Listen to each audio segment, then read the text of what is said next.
khawatir kalau saya duduk, udahlah ustadznya pendek, nanti duduk makin terbenam. Ya, inilah kalau ustadznya Ustadz Al-Bawah. A'udzu billahi minasyaitonir rajim. Bismillahirrahmanirrahim. Assalamualaikum warahmatullahi wabarakatuh.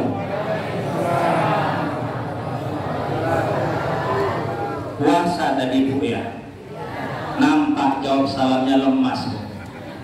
Hijau-hijau si daun sawi. Mana cakepnya?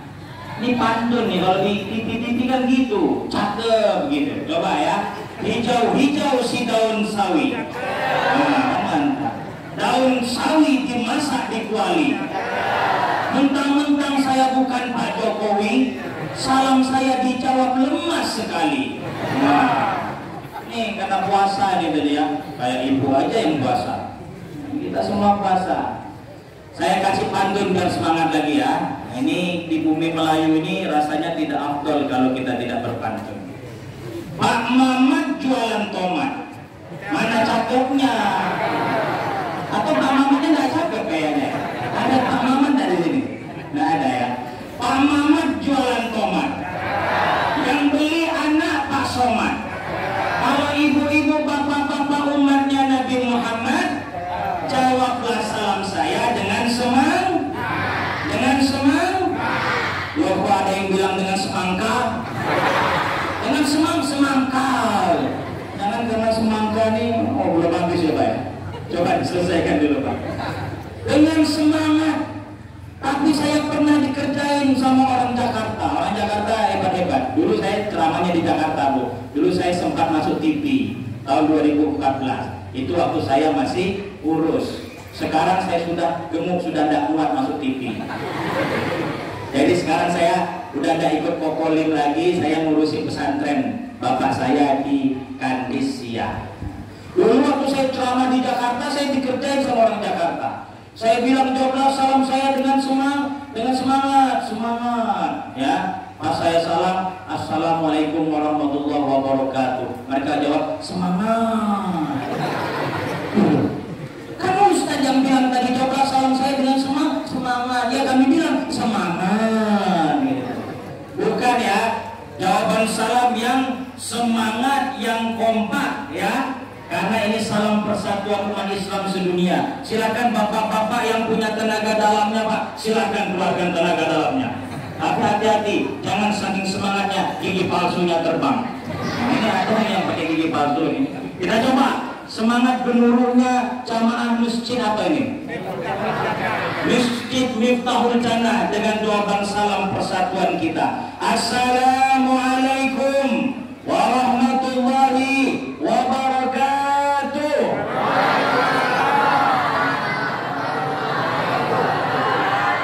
Alhamdulillah. Alhamdulillahilladzi ja'ala syahra ramadhana sayyidash shuhur wa unzila fihi al-Qur'an hudan lin-nasi wa bayyinatin minal huda wal furqan.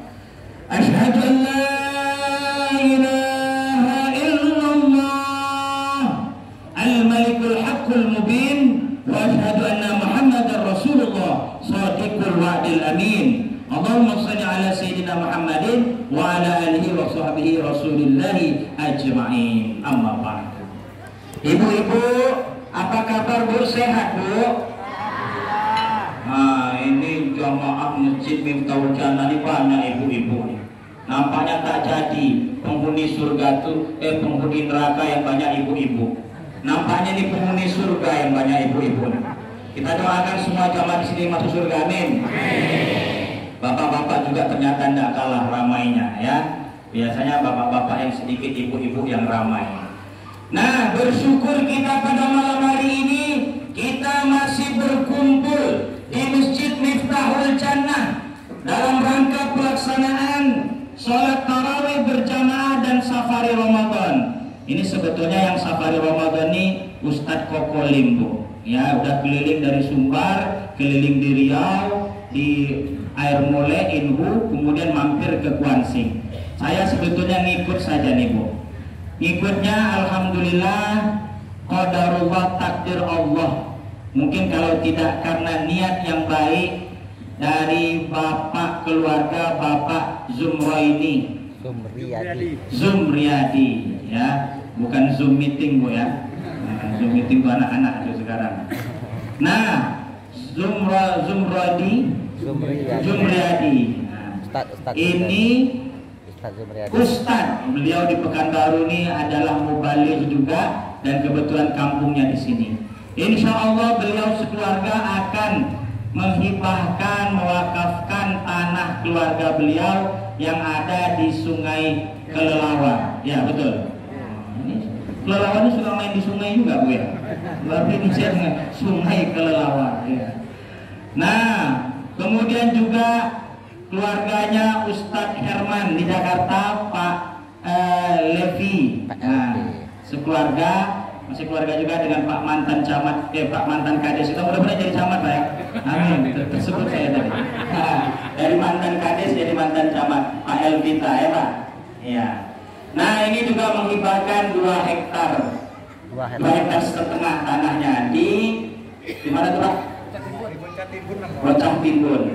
Ya, Sai ya. Sai ini kalau dibalik jadi Siak ya. Mudah-mudahan jadi daerah Siak juga Bu. Karena Siak itu terkenal dengan alimnya. Kalau orang ke Sumbar itu kalau orang alim dikenal ini orang Siak katanya. Nah, mudah-mudahan juga berkahnya sampai ke Sai. Ibu bapak dirahmati Allah, perkenalan, nama saya Robito, dipanggilnya Gus Bito. Gus itu kalau orang Jawa biasanya anaknya kiai ya. Kebetulan saya meneruskan perjuangan ayah saya mengurusi pondok pesantren Jabal Nur, yang mana ayah saya Kiai Haji Muhammad Ali Muhsin almarhum itu adalah orang tua angkatnya dari Ustadz Kokolim. Ya, nanti mungkin Ustadz Kokolim akan cerita. Jadi sebelum Ustadz Kokolim naik, saya dulu ceramah. Boleh Bu? Boleh. Alhamdulillah. Ibu bapak yang dirahmati Allah, ini malam yang keberapa? Malam yang ke-14, puasanya yang ke-13. Harusnya gigi kita, bukan gigi palsu tadi ya, naik motor itu harus makin kita kuatkan gasnya. Dari gigi 1 naik ke gigi 2, dari gigi 2 naik ke gigi 3, tancapkan gasnya gigi 4, kalau perlu gigi 5. Harus makin semangat ibadah Ramadannya ya Bu. Ini alhamdulillah tidak berkurang ya ibu-ibu ya. Saya takut nanti 10 malam terakhir sudah mulai berkurang ibu-ibu. Bukannya mengejar malam Lailatul Qadar, malah sibuk mengejar malam Lailatul Pasar. Sibuk pergi ke pasar tuh, pasar apa Lubuk Jambi. Nah, selama di sana 10 malam terakhir bukannya etikaf di masjid, etikaf di pasar. Pergi ke Pekanbaru bukan etikaf di Masjid Anwar, etikaf di SKA, di Mall SKA, Mall Living World. Yang dikejar bukan malam Lailatul Qadar, yang dikejar yang murah-murah, malam Lailatul Bazar. Iya kan Bu? Cari diskon-diskon kan? Ya Allah. Kalaupun tidak pergi ke pasar 10 malam terakhir, malah sibuk pula di rumah. Bakar loyang, sibuk malam Lailatul Bakar. Iya kan Bu, buat kue kan. Tapi kalau di kota tak main lagi Bu. Tak jarang ibu-ibu yang buat kue. Sudah tinggal melenggang pergi ke pasar bawah, tinggal tunjuk, Dek, coba itu bungkus ini 1 kilo, itu kue bawang 2 kilo, itu kue putri malu itu 2 toples. Apa lagi? Sudah main tunjuk aja lagi. Banyak sekarang tak pakai buat kue. Nah yang benar itu apa? 10 malam terakhir kita kejar malam Lailatul Qadar. Perbanyak kita etikaf di masjid, ya Bu. Ini mudah-mudahan jamaah ini bertahan nih selama ini. Jangan karena mau lihat Ustadz Kokolim aja nih. Ini karena terpampang itu spanduk Ustadz Kokolim orang Cina. Mana orang Cina jadi Ustadz itu?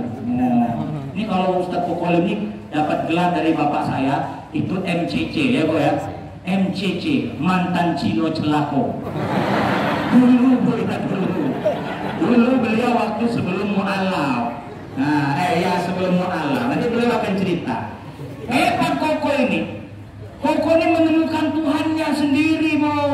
Kalau kita kan rata-rata Pak Islam keturunan, ya. Jangan bangga kita ini. Kita ini tahu-tahu lahir udah Islam saja. Iya kan?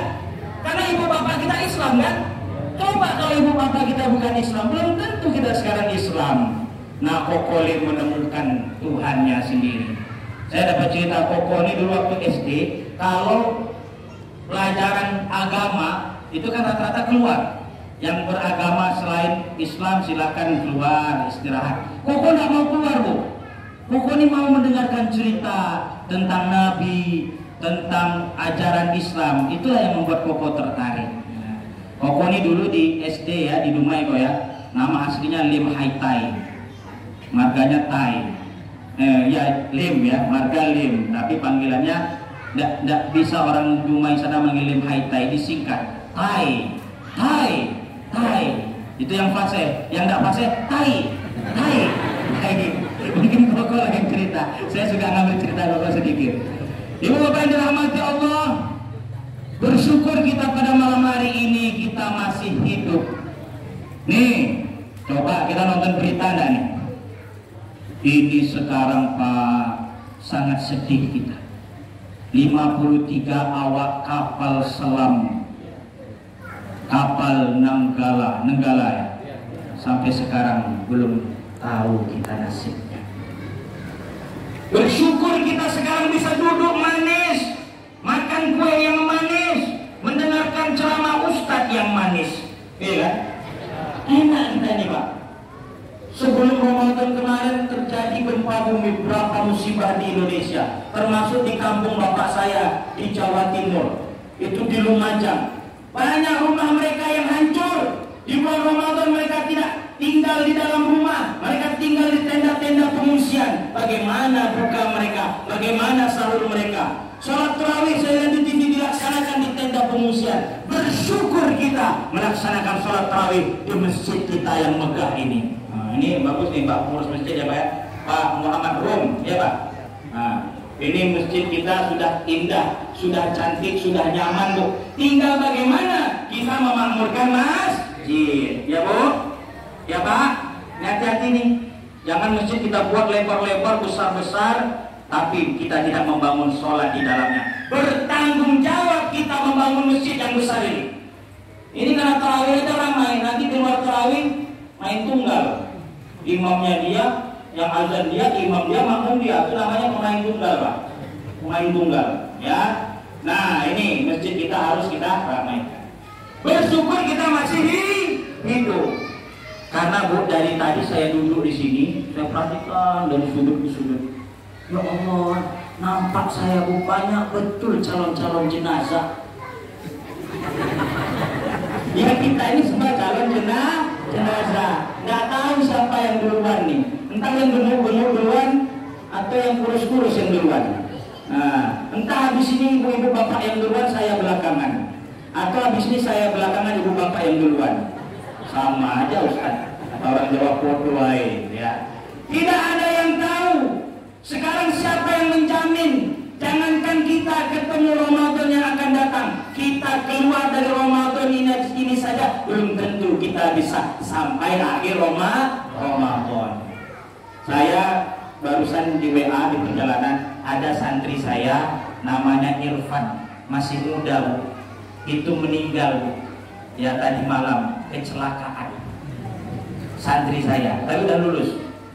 Nah sekarang syarat mati itu ternyata tidak mesti harus tua. Betapa banyak orang yang masih muda mati. Hati-hati nih, di YouTube itu sering tuh ada tuh yang video mati mendadak, lagi nyanyi dangdut mati. Pacarku memang dekat 5 langkah dari mati. Masih mending kalau mati lagi sholat, itu ada videonya lagi ruku. Imam Allahu Akbar meninggal. Itu yang membuat penduduk langit cemburu, sholat mati dalam keadaan sholat. Ada seorang qori, dia senantiasa baca surah Al-Mulk.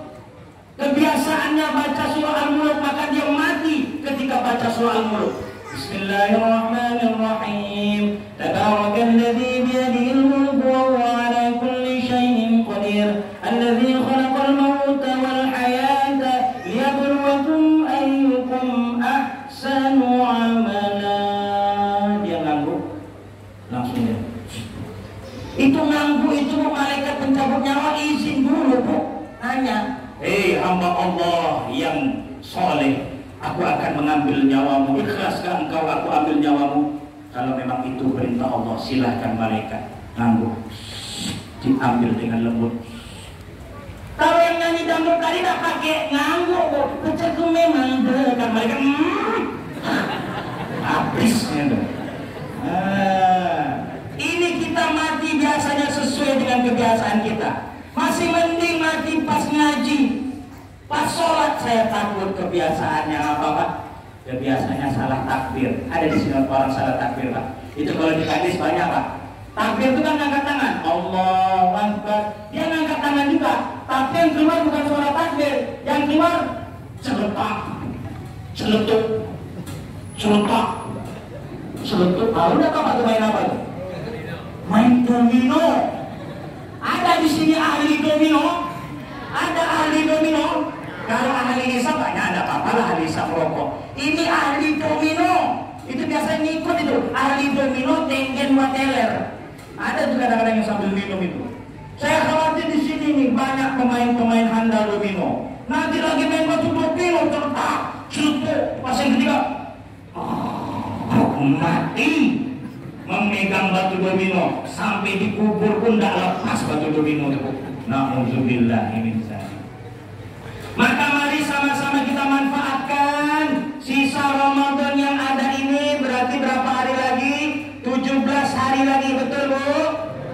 17 hari lagi kita jadikan setiap hari-hari Ramadan adalah Ramadan yang terbaik lagi di kita, ya Bu. Nah ini karena di depan saya ibu-ibu semua, nih, makanya saya itu bapak-bapak di belakang saya, nyender semua Pak. Oh ada yang ahli hisab juga Pak. Nah apa Pak, santai Pak. Oh yang ahli hisab. Kebetulan saya tidak ahli hisab, saya ahli ru'yah.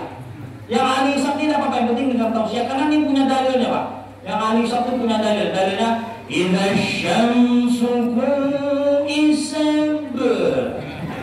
Harusnya kan idza syamsu kuwirat, itu dirubah. Idza syamsu kuisab. Pakai kol-kolah pula tuh. Berapa Pak lanjutkan? Bapak saya ahli hisab juga.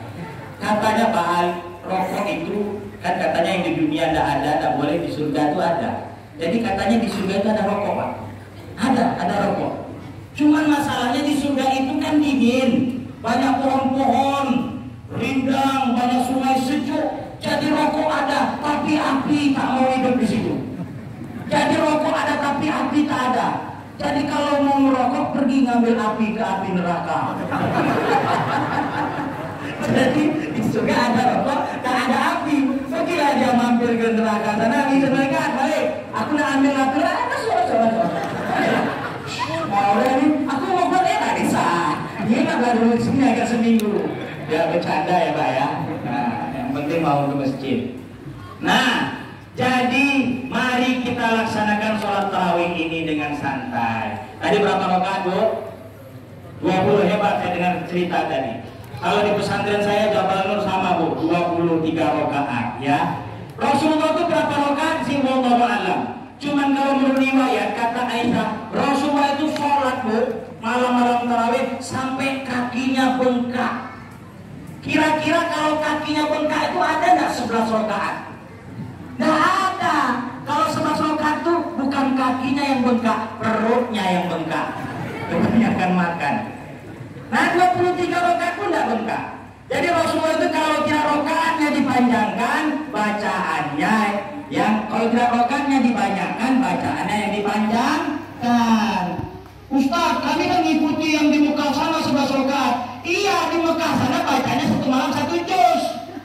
Kita 11 rakaat pendek-pendek bacaannya. Nah, kalau 23 enggak apa-apa lah, kita pendek. Nah, begitu Bu. Nah, Rasulullah itu di awal Ramadan yang sholatnya berjamaah. Tapi di akhir-akhir Ramadan Rasulullah sholatnya sendiri di rumah. Mungkin juga berjamaah sama Aisyah. Ini menunjukkan apa? Rasulullah sengaja agar jangan dianggap sholat tarawih itu harus berjamaah, harus di masjid. Sholat tarawih itu bisa juga kalau kita tidak sempat di masjid, kita bisa sholat di rumah. Kalau kita tidak bisa berjamaah, kita kita bisa sendiri. Mau sebanyak apa? Sholat tarawih dari kata apa? Tarawihun, rohatun, istirahatun. Sholat sambil istirahat, sholat yang santai. Kalau anak zaman sekarang bilang sholat santuy. Sholat 2 rakaat, santai dulu, minum dulu. 2 rakaat lagi, ngopi dulu. 2 rakaat lagi, makan semangka dulu. Tidak apa-apa sambil santai. Tapi biar santainya bermanfaat, diisi dengan sholawat. Sholat tarawih itu dari kapan? Dari ba'da isya sampai menjelang subuh. Kenapa kita harus buru-buru? Ternyata sholat tarawih di Maroko, saya dapat ceritanya dari Kiai Haji Mustafa Yaakob ya, pengurus Masjid Istiqlal dulu, Imam Masjid Istiqlal. Itu ternyata sholat tarawih di Maroko ada 2 ronde, Pak. Ronde yang pertama habis isya, ronde yang kedua jam 12 malam ke bawah. Jadi yang nggak sempat habis isya datang jam 12 ke bawah. Mungkin habis isya ada kerjaan, dan masjidnya juga tidak cukup. Itu ada masjid jaminya. Jadi tidak ada salahnya kalau kita ada 2 ronde, kira-kira bisa tuh. Wah, 10 malam terakhir, 12 malam ke bawah. Ini adakan iktikaf di masjid, Pak. Ya. Ini adakan program 10 malam terakhir iktikaf di masjid, terutama bapak-bapak. Ibu-ibu siapkan kue-kue, kola-kola, makanan ya, Bu.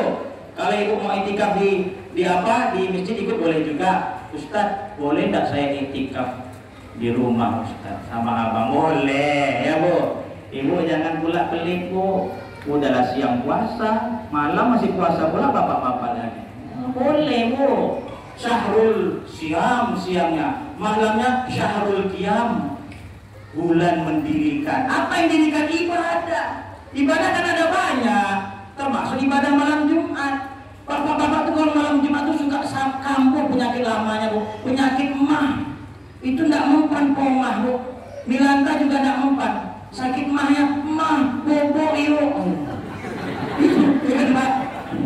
Ibu-ibu pun tidak kalah juga pura-pura sakit ditempel koyo di sini. Koyo di sini. Masuk angin aku, Bang. Nggak boleh ya, Bu ya. Nah, Ustaz repot, Ustaz nanti mandi pula dulu, Ustaz. Nah, ini kan ada ilmunya, Bu.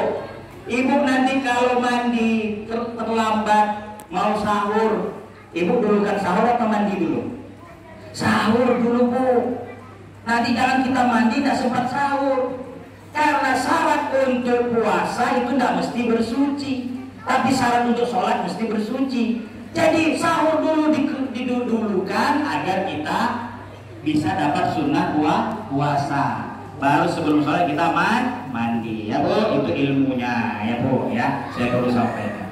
Ibu bapak yang dirahmati Allah. Terakhir, ini harusnya pokok yang panjang. Saya ingin menyampaikan tentang pondok pesantren. Bu, doakan kami ya, Bu. Ini dengan niat yang semangat.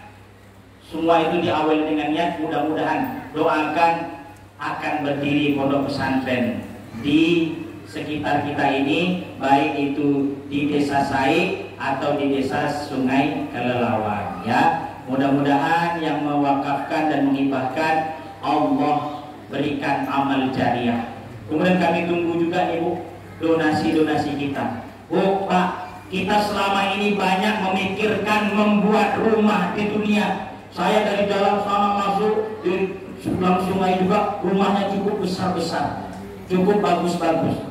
Sekarang pernahkah kita memikirkan membangun rumah di surga, yang mana surga itu lebih kekal, lebih abadi? Nah, pernah kita berpikir, Ibu berpikir nggak kita perlu membangun rumah di surga? Nggak pernah berpikir kan? Oh, kita akan lama di sana. Sekarang bagaimana caranya kita membangun rumah di surga? Apakah kita harus mengirimkan semen di sana, mengirimkan pasir di sana? Nah, Rasulullah bersabda, man bana masjidan banallahu baitan mithlahu fil jannah. Barang siapa yang membangun masjid, maka Allah akan bangun rumah seperti itu juga di surga. Nah, pemahaman masjid ini adalah tempat ibadah. Pesantren juga termasuk tempat ibadah, tempat belajar. Sama itu. Di pesantren tidak mungkin tidak ada masjid. Masjid itulah sentral. Maka mari sama-sama kita investasi akhirat. Rumah sudah kita bangun di dunia yang bagus-bagus, mari sama-sama kita memikirkan untuk membangun rumah di surga. Siapkan investasi kita. Nanti kalau sudah mulai Bu, ada yang mau nyumbang 10 sak semen, 20 sak semen, pasir 1 truk, apalagi besi berapa batang. Jangan sampai orang yang dari jauh nanti Koko akan menggalang dana dari Jakarta dan jamaah Koko, tapi tidak ada kontribusi dari jamaah di sini. Padahal pondok pesantrennya berdiri di sini. Dan saya tanya belum ada pesantren di sini Pak. Nah, yang ada agak jauh Syafaatul Rasul. Ya Bu, mudah-mudahan Bapak-bapak kedatangan kami di sini, saya dengan Kokolin ini bersilaturahim. Insya Allah nanti kira-kira pimpinannya ada 3. Ya Kokolin sebagai yang utama nanti figurnya untuk yang menggalang dana dan berdakwah dan juga untuk mengasuh, dan saya juga yang dekat tinggal di sini. Ada lagi Kiai Eeng, insya Allah itu pimpinan pondok pesantren Al Bayan di Banten sana yang sudah pengembangan pesantren, mudah-mudahan akan segera. Dan itu butuh proses Pak ya, butuh proses, butuh waktu yang panjang. Tapi dengan malam ini kita berazam, insya Allah Allah dengarkan doa kita bersama. Inilah yang dapat saya sampaikan Bu. Kalau mau agak panjang lagi, nanti catat nomor WA saya Bu ya. Tinggal saya meluncur ke sini. Koko pun kalau sudah ada pondok pesantren di sini nanti akan sering ke sini. Insya Allah ini kita bawa ustadz-ustadz ke sini kok ya. Koko ini kenal dengan ustadz-ustadz di Jakarta di sana. Ada ustadz banyaklah kawan-kawan di sana. Nanti akan pelan-pelan kita datangkan ke sini. Inilah yang dapat saya sampaikan. Kalau terlalu panjang mohon maaf tidak bisa dipendekkan. Kalau terlalu pendek nanti kita panjangkan di waktu yang akan datang. Kalau ada jarum yang patah jangan disimpan di dalam peti. Kalau ada kata-kata saya yang salah tolong jangan dilaporkan ke Pak Polisi. Kalau pedang menusuk perut masih ada obat penyembuh. Tapi kalau sudah ada lisan menusuk hati, sakitnya di sini Bu. Jadi kalau ada yang menyinggung saya mohon maaf ya Bu ya Pak. Kalau ada sumur di ladang bolehlah kita menumpang mandi. Kalau tidak ada sumur di ladang ya tidak usah mandi. Gitu aja kok repot. Assalamualaikum warahmatullahi wabarakatuh.